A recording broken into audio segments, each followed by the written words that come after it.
morning news on YourIowa.com is brought to you by the Commission on U.S. Territories, striving for equal representation around the globe, and by Keep Iowa First, committed to keeping the Iowa caucuses the first in the nation contest in selecting the presidency of the United States. And now, here's your host, Brent Roske.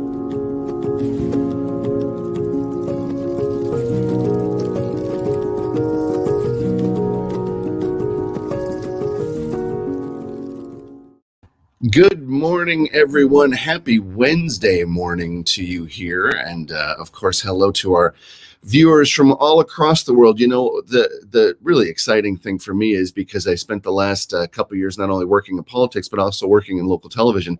This program is being watched all over the world. We started with a little holiday special there in December that we found out that the Baltic states loved it, watched it a ton. And this program is just, it really depends on who the guest is. You know, yesterday it was fascinating to have Michael Bates on about his family's venture with Sealand and just the different sorts of interactions we got with that. But, you know, folks, we've had a great run of guests. Just last week, there's Oscar winner Brian Fogel was on talking about his movie, The Dissident.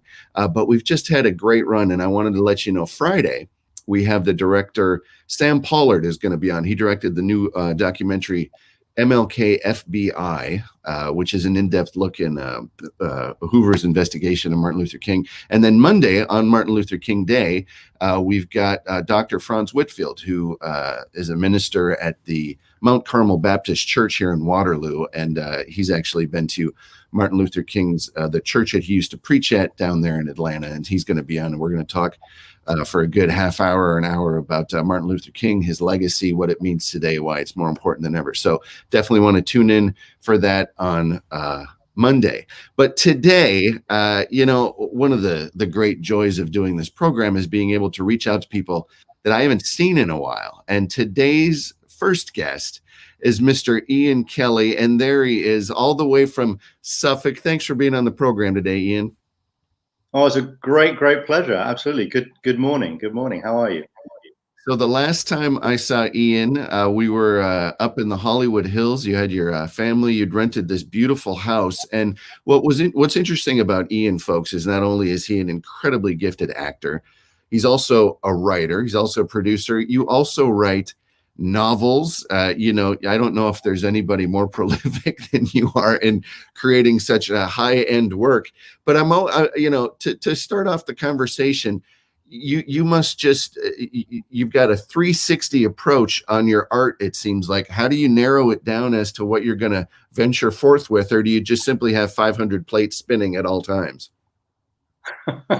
A man of confused accounts, as my accountant says. Well, look, I've been really lucky to be able to kind of, you know, chase stories I wanted to tell. And when we first met in LA, and your viewers should know this wonderful kind of reading group of writers and actors and producers used to get together, and it kind of changed LA for me and my whole sort of appreciation, love of America, this amazing kind of you know, village of great folks like yourself. And I was at the time working at the Huntington Library in Pasadena, researching a book that became a play that then ended up in the West End. But it was typical, I suppose, of how I tend to just kind of truffle out good stories from history. I've always been a great believer that, you know, truth is stranger than fiction, and I love the real stories when I can find them. And as of course we are seeing played out in politics at this very moment, sometimes truth is way stranger than fiction, and you couldn't make it up, could you? So I have essentially, you know, followed those just sort of great stories from history that I felt I wanted to share as biography, as narrative nonfiction, but then happily, very often adapting things for screen or stage, or strangely, even more recently, I mean, a ballet, but all based on, you know, on true stories. So I love that. You know, you talk about the intersection between entertainment and politics. I was at a political convention in maybe 2001, and someone said, "Oh, well, that dates back to the influence of the Rothschilds." And what's interesting, obviously, one of the projects you're working on right now is with Julian Fellowes, who created, Downton Abbey, which I think will go down as one of the greatest series of all time. Why don't you tell us, Rothschilds? Regular basis. Yes. Sorry. Go on. Go on. Yes. Yes. Yes. What'd you say, Ian? Yeah. I was joking that he does remind me on a regular basis quite how groundbreaking Downton Abbey was, and it is, and I love it. I'm in it actually very, very briefly in my other life as an actor. But no, I've had the huge honor and joy of going on this journey more recently with Julian, my Lord Fellowes, and we have two projects actually, but one which is likely to reach the screen rather sooner is about the Rothschilds, the banking dynasty. And it is just the most astonishing story, really extraordinary, really, that it hasn't had more life on stage or in fiction so far. Although there is a film from the 1930s, but yes, it's a rags to riches sort of story of a family who rise from the Frankfurt ghetto, literally the ghetto. They were Jewish, to within one generation being the richest family in the world, and it's astonishing. You, as it were, couldn't make it up, and we've launched into all of that. But it's typical of the sort of thing I love is when you get a story rich with characters, because they're an amazing family, the women in particular. Also, you get this sort of churning world of sort of big ideas behind it, because it also sees the rise and fall of Napoleon during that particular period, for instance, or and a lot of the birth of the modern banking system, for that matter, too.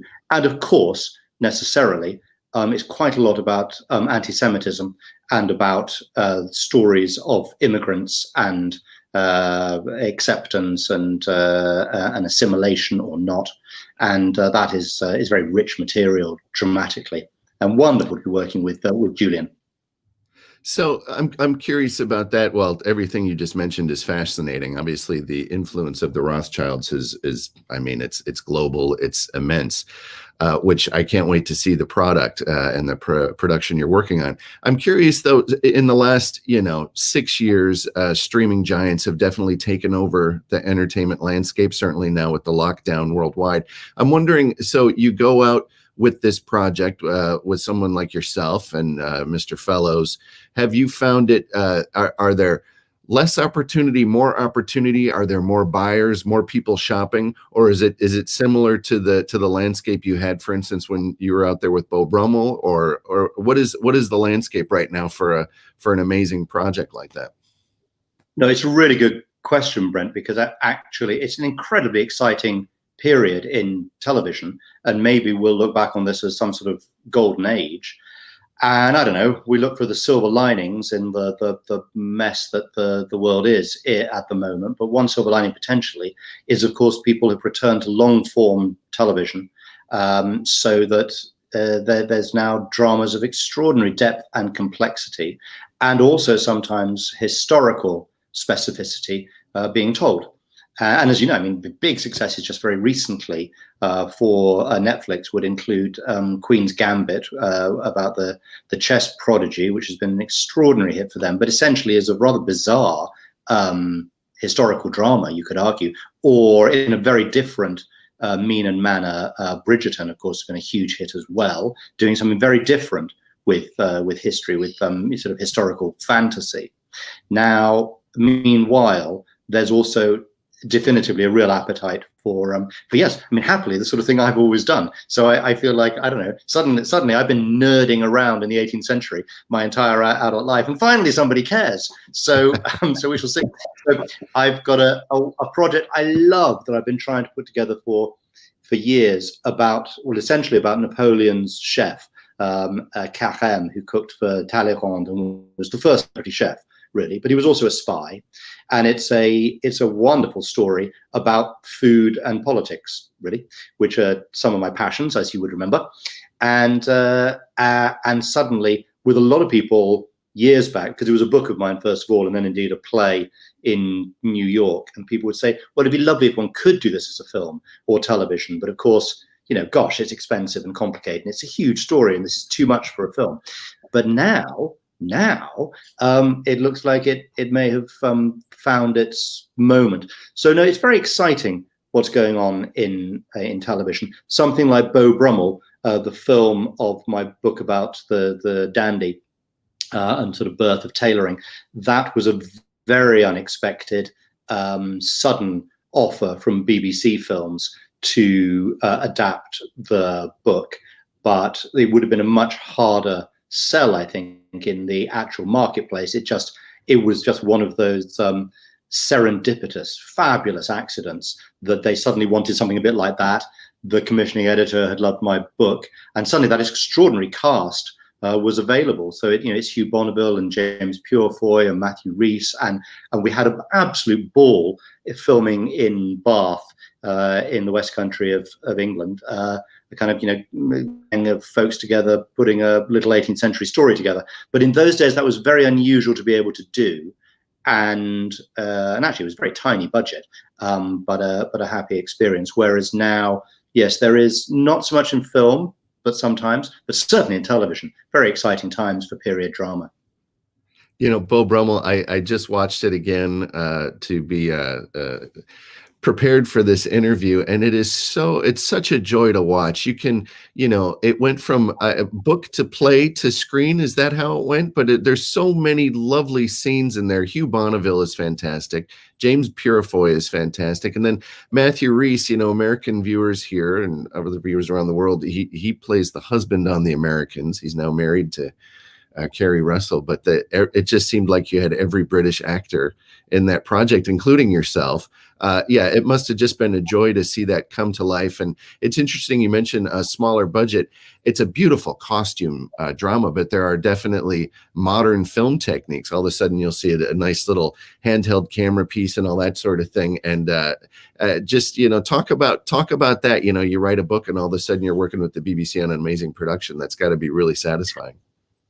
Oh, tremendously. Philippa Lowthorpe should be credited with an awful lot of that. Wonderful director who did a beautiful job with it, and Simon Bent, who did the screenplay and adaptation of my book. And yes, it was a strange and happy time in my life, because at the same time I've been asked to do Ron Hutchinson's play about Beau Brummel in New York as the book was coming out there. So it was an interesting moment of this sort of swirl around of wonderful creative people involved in essentially the same nexus of others around this man, this rather extraordinary individual, Beau Brummel, who your viewers may or may not be aware of, but is written of in the history of fashion as maybe the most important singular figure in the history of fashion, because he brings about kind of monochrome and tailoring and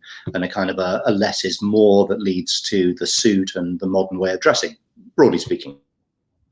But he's also a kind of a tragic arc of a figure.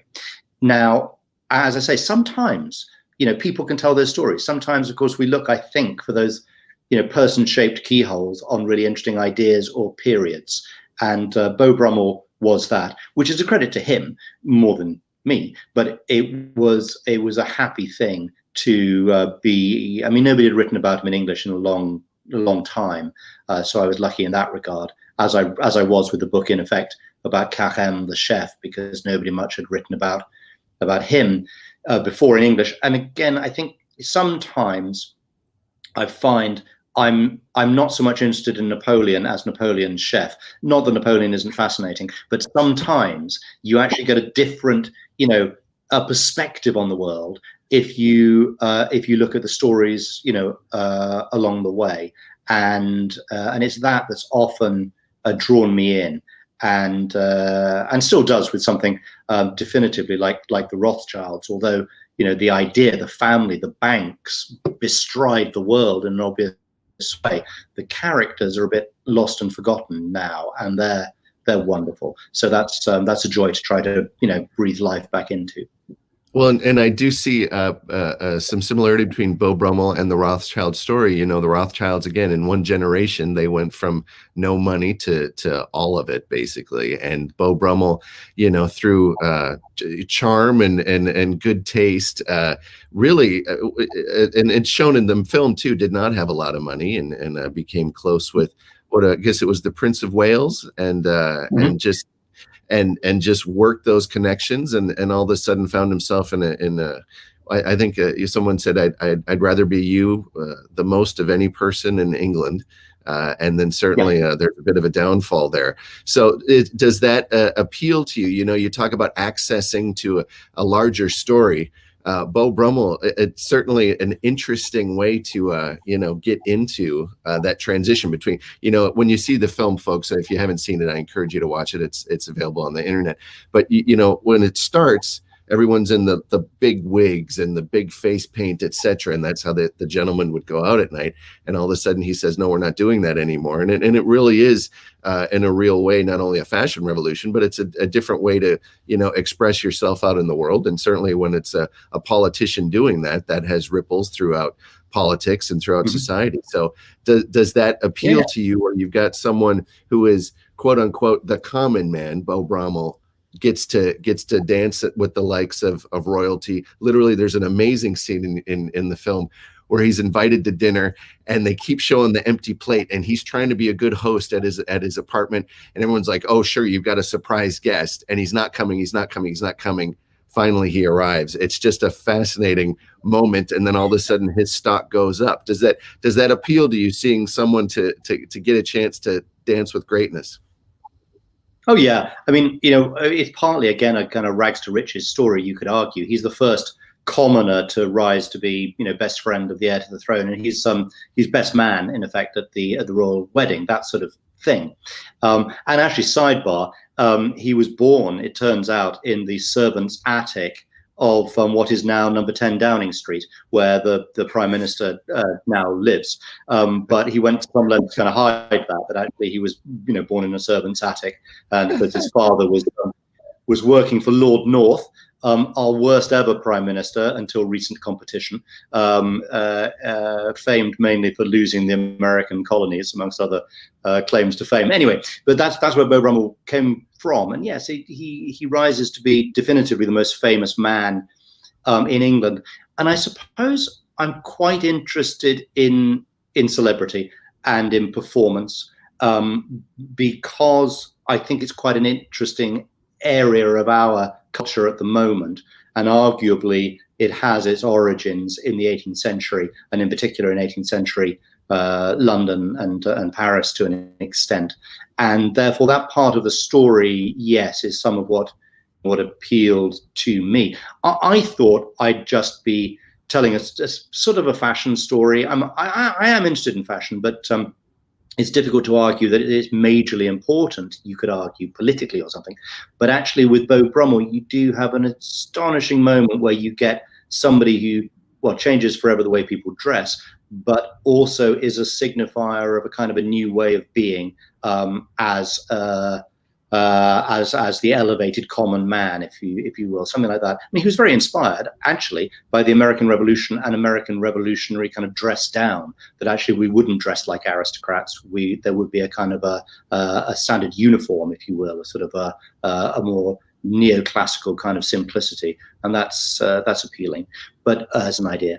But so is what happens to famous people and why. And I was quite drawn to that, as I was with the next book about Samuel Foote, who's a lost comedian of the 18th century, but very much destroyed in a Oscar Wilde kind of way. And at the same time got asked to write a book with and about Vivienne Westwood, the designer.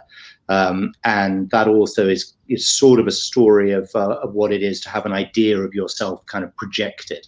So yeah, I do find myself quite drawn to those those stories too, and certainly that was a lot of what I loved about the book, and more recently Ballet of Casanova, because that's obviously a name that is incredibly famous internationally, but to try and look at why and what that says about him, said about that period, and even maybe says about our relationship now with him and the ideas he appears to represent, all struck me as intriguing.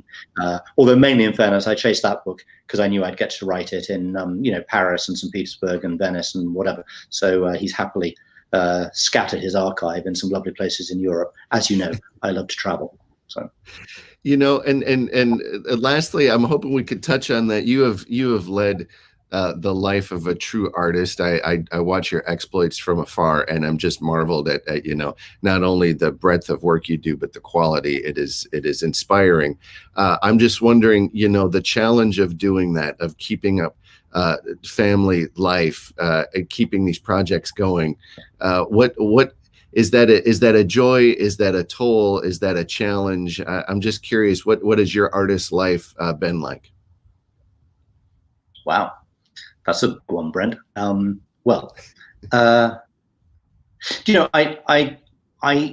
hoped always from the get-go that if I was lucky enough to be a dad, and I am, like yourself, that I would find a way to kind of bring them on the journey as best I could and share some of my passions. Now, they may or may not ever give a toss about the 18th century, and why should they? But actually, I am aware that they speak with such fondness and joy and excitement about you guys and Los Angeles. My son has become obsessed with American politics, which is easy to do because you can go down a rabbit hole there at the moment, dear Lord. But actually, it's because also he's been there. And I've tried to, I hope, whilst acknowledging for them and showing them that actually some of the business is not at all glamorous or exciting. It's kind of, tawdry and tough, and so is being a freelancer. It can be really tough, but that there is joy of imaginative journeys and curiosity to be shared with children, I hope. So to that extent, because they're a bit, older than yours now, and indeed my son about to kind of leave high school and, head to universities is all for, heading back to North America and traveling more. The world turns. I think it can be done. Good Lord, it's challenging at the moment, and I feel for my friends in the live arts, of course, much, much more. The theatre, the dance world, performative, live music, comedy, all of that, suffering so dreadfully. So I'm also hoping, lots of my mates get to be in the television projects I'm lucky enough to be writing at the moment, something like that. Does that answer some of that question? I hope. It's a challenge at the moment for the world, of course, and yet I believe the world needs stories, and it happens that I love stories from history, so I do that. And I try to bring my kids along on the journey. There we go. That's my answer. Folks, you can see why I just became a huge admirer of Ian about 9 seconds after I met him. I miss you. It's so good to see you. It's been too long, and I'm just cheering you on from afar, my friend. Thank you so much for being on today. Well, and I too miss you greatly. We'll be together someday soon. Meanwhile, good Lord, America, good luck this week. Folks, I'm gonna show the connective tissue between Ian and I, an actor named Richard Schiff. Here's a piece I directed for Justice for Vets with the cast of The West Wing. A decade of war has taken an unprecedented toll on our men and women in uniform. Most veterans return to our communities as leaders, but everyone's journey home is not the same.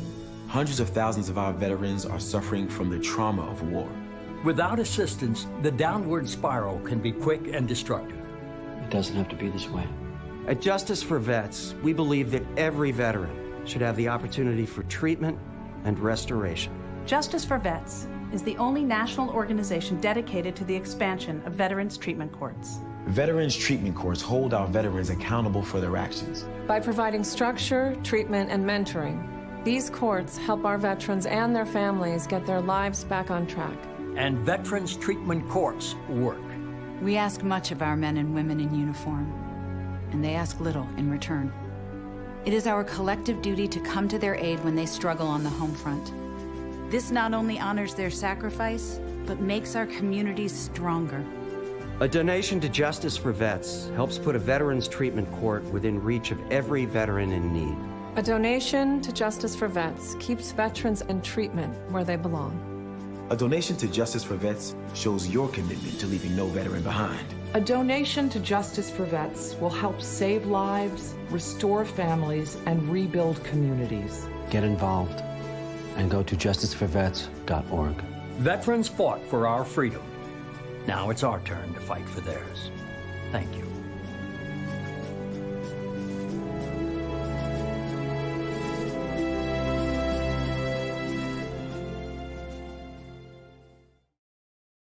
Folks, welcome back to the program. And there she is, another guest from the UK today, Lisa Marks, author of Ryan is Ready for You Now. I have it right there on the shelf. It's one of my, here's a quote for you, one of Brent Roske's favorite new books. Lisa Marks, thank you so much for being on today. How are you? I'm fine. I was actually hoping you were going to bump me and we could just listen to Ian some more, to be honest. It was... he's so great. I'm like, I don't even know what I'm doing here now. Let's get him back on quick. He's fantastic. And he is a charming and warm individual. And our mutual friend Arvind had a birthday a few years back, and we all found ourselves out to various places in Hollywood. And I didn't even know, because I'm one of the 9 people on the planet who hadn't seen the Harry Potter films. But people kept coming up to him, "Oh my God, you're Hermione's dad, whatever." And I was like, "You're in Harry Potter?" He goes, "Well, I do a lot of different things." So he is, and you just, he just so effortlessly seems to glide through life, and people gravitate toward him. And I'm just, grateful, as I am to you, to have you folks in my little small orbit. You make my life just so much better than it would be without you. Thank you. Well, that's good. I just thought you maybe liked British accents, so it doesn't hurt. I'll take a British accent over the South of here any day. But so you're there, you're in Leigh-on-Sea. Yesterday we had a fascinating guest on from your area, Michael Roy Bates of that area, and the Principality of Sealand. I just, to hear that type of story, folks, if you didn't check it out, they were kind enough. The government of Sealand just tweeted the interview. But it's stories like that, isn't it? And there's been talk about everybody from like Matt Damon and other people gravitating toward that story. I'm sure it'll get made. But just really interesting things coming from your part of the world right now. It's all happening in Leigh-on-Sea and Southend and Essex, I feel. But yeah, that was a really interesting interview. He's a colourful character. I can see Matt Damon kind of jumping out of a helicopter or doing some kind of pirate daring do off that oil rig or whatever was going on. It was an amazing story. So I cannot see Matt Damon trying to play him though. I hope they don't totally ruin the story and turn him into some oil tanker off the coast of Georgia. Who knows? But Lisa is not only a published author, she's a journalist, she's an entertainment writer. She is also an expert on what is available to be seen right now as we all adjust our ways of digesting entertainment. So grateful to have her back on. What are you liking right now? What should people be checking out? I love, basically, you're saying I'm an expert in sitting on the sofa and just watching things. That's what I'm hearing there. But so I thought this week we'd talk about Bridgerton on Netflix, because this has just become such a huge hit.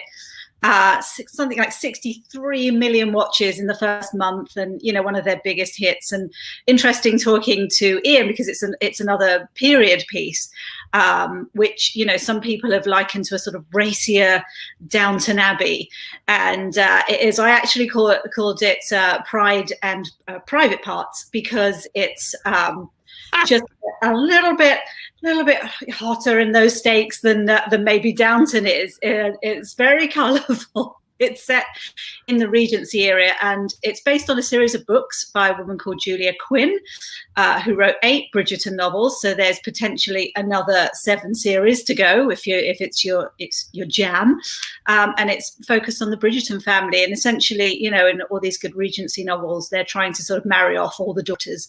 But it's one of those things that right now, when, you know, everything's a little bit sort of gloom and doom, it's just this colorful, bright, very easy to watch, some very, you know, good looking people in it. I'll just say that up front. And it's just such a great story. And, you know, it's produced by Shonda Rhimes, who's behind Grey's Anatomy and Scandal. So really, if you think, you know, Scandal with corsets, you're not going to go far wrong. So I would definitely tune into that. And it's got 2 great leads, a really diverse cast. It's, you know, it's fantastic. Very, very easy to watch. And actually, the main character, who's Daphne Bridgerton, she is played by a young actress called Phoebe Dynevor, and her mother, Sally Dynevor, is actually one of our most well-known soap actresses here. So that's a nice connection for her. If anybody out there in Iowa watches Coronation Street, you know, they might notice the resemblance between Phoebe and her mum. And then the lead actress guy called Reggae Jean Page, who's British actor of sort of with Zimbabwean origin. He's, you know, plays the Duke of Hastings, and it's Phoebe's and Simon's story that we hear in the first one. And on a very wonderful note, it's narrated by Julie Andrews, who plays the mysterious writer of the sort of society pages. Nobody actually quite knows who she is, but Julie Andrews was someone who I actually got to interview when I was in Los Angeles. So there's a huge favorite of mine. So it's nice to hear her voice. You don't see her, but you hear her. I think someone will pick up that quote, "Scandal with corsets," and you're right. It really is. You know, what I appreciate about Bridgerton is it's not afraid to simply say we're going to be eye candy first. There's certainly a compelling story there, but they're not afraid of that. There was that Johnny Depp film. What was it? The fairy tale Johnny Depp film where it's not the Cat in the Hat. It's you know what I'm talking about, but. Where it's the colors are larger than life, and that, you know, you turn on the television, it's almost like someone changed the settings on your TV when you watch Bridgerton. It jumps out at you. Every color under the rainbow is shown, and it's definitely a difference between, you know, I like a lot of programs like I like Shetland, I like Endeavor, where it's definitely muted tones, and it's, you know, they're going to go through with that sort of motif. But Bridgerton, they just went for it. They said, let's give the folks what they want. It is an eye candy show. You've got, as you mentioned, beautiful people, beautiful sets, beautiful costuming, and again, nothing is muted about Bridgerton. It is a splash of fun, and 63 million views. You know that this brings up an interesting.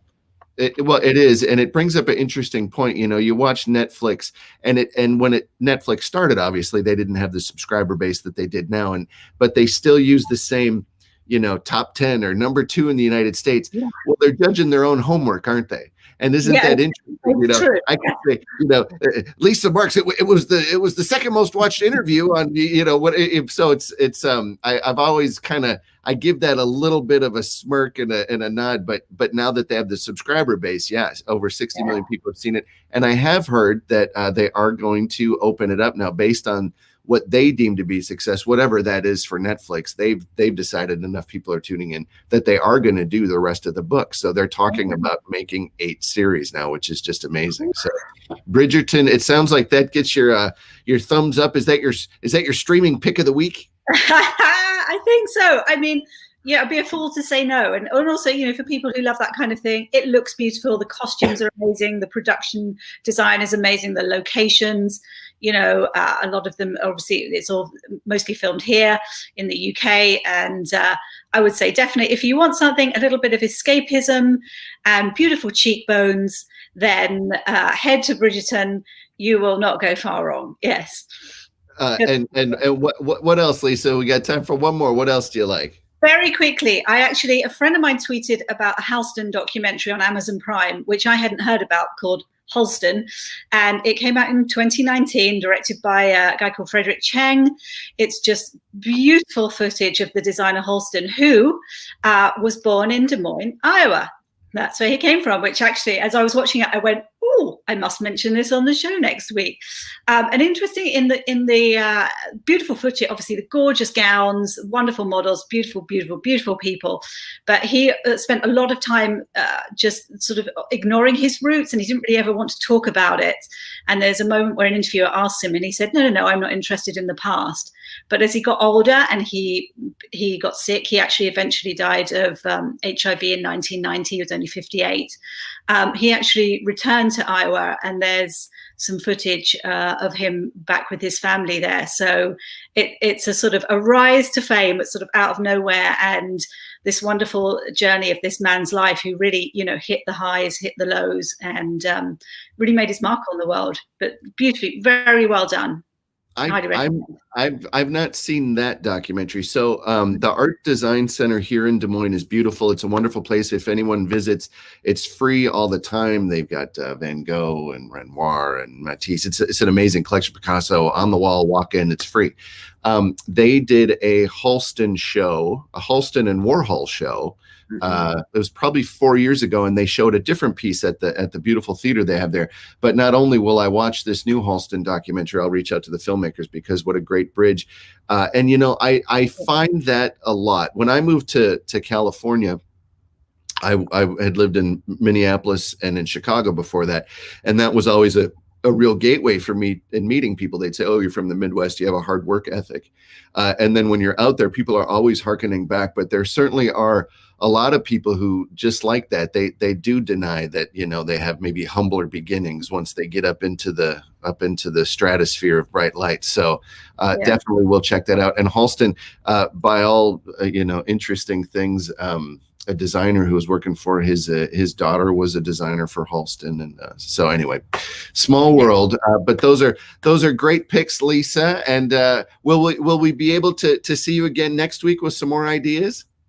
Absolutely. I'm going to see what I can root out for your wonderful viewers and yourself. I'm enjoying it. I love sitting on the sofa doing nothing. It's wonderful. Thank you. License to lounge. License to lounge should be the new motto of this program, or scandal with corsets. I mean, you're throwing them out like nothing today. Folks, Lisa Marks is an author. Her book is Ryan is Ready for You Now, about her exploits in Hollywood, covering celebrity news and junkets and all the other stuff. And what? Before I just wrap this up, we talked about it the first time you're on this program. The amazing moments of humanity that you find in the middle of all this A-list sort of thing. And that's what I'm trying to do with this program. People, see Ian Kelly in big movies, and all of a sudden you get to talk to him about his family and all that sort of thing. Get to see you and Leon C. Now, just because it's come up now twice in 2 days, tell us about Leon C., a little English village on the sea, yes? It is, yeah. So it was a fishing village. It's quite a vibrant community now, but it was just this very small cobbled street back in the day, a long time ago, way before I was born, I must add. But you can still go down to the old village where they have the tiny little sort of one up, one down houses, that the little fisherman cottages that now cost an absolute fortune to buy, of course. There are pubs down there. There's a couple of places where you can buy fresh seafood and get your sort of oysters and whelks and sort of cockles, all the sort of quite revolting looking stuff actually tastes really nice. And it's still, there are still fishermen working down there. It's still where a lot of the fish come in from this, part of the country. And there's still a sort of a thriving industry, which is great. And obviously now that nestles between the coffee shops and the barbers and the tattoo parlors and all the hipster stuff. But it's a really sweet place. It really is nice. There are lots of walks along the seafront, and you can walk for miles and miles, and it still retains that air, that history. And there are a lot of plaques everywhere telling you about the history of the place, and which once had suffered under a terrible flood, and there's a floodline plaque, where you can see where the water rose to whenever that was, decades ago now. And it's really nice. It's still retained its its sort of quaint little air of yore. I'm going to use the word yore, Brent. I don't know, where did that come from? I love it. Lisa Marks, all the way from Leigh-on-Sea in the United Kingdom. We'll see you next Wednesday. And viewers, thank you so much for tuning in. Again, tune in Friday. Sam Pollard directed the new MLK documentary. And tomorrow, we've actually got on Rachel Smoka, who wrote an amazing new book. You're going to want to check that out. Belle Duchesne is a publicist. She's going to be on. And then the Tucci brothers, who have directed some big movies. That's all tomorrow. I had to look like, was that sure? Yeah, all three of them tomorrow. An amazing show tomorrow. Lisa, thank you so much. And thank you, viewers, for tuning in. We'll see you tomorrow.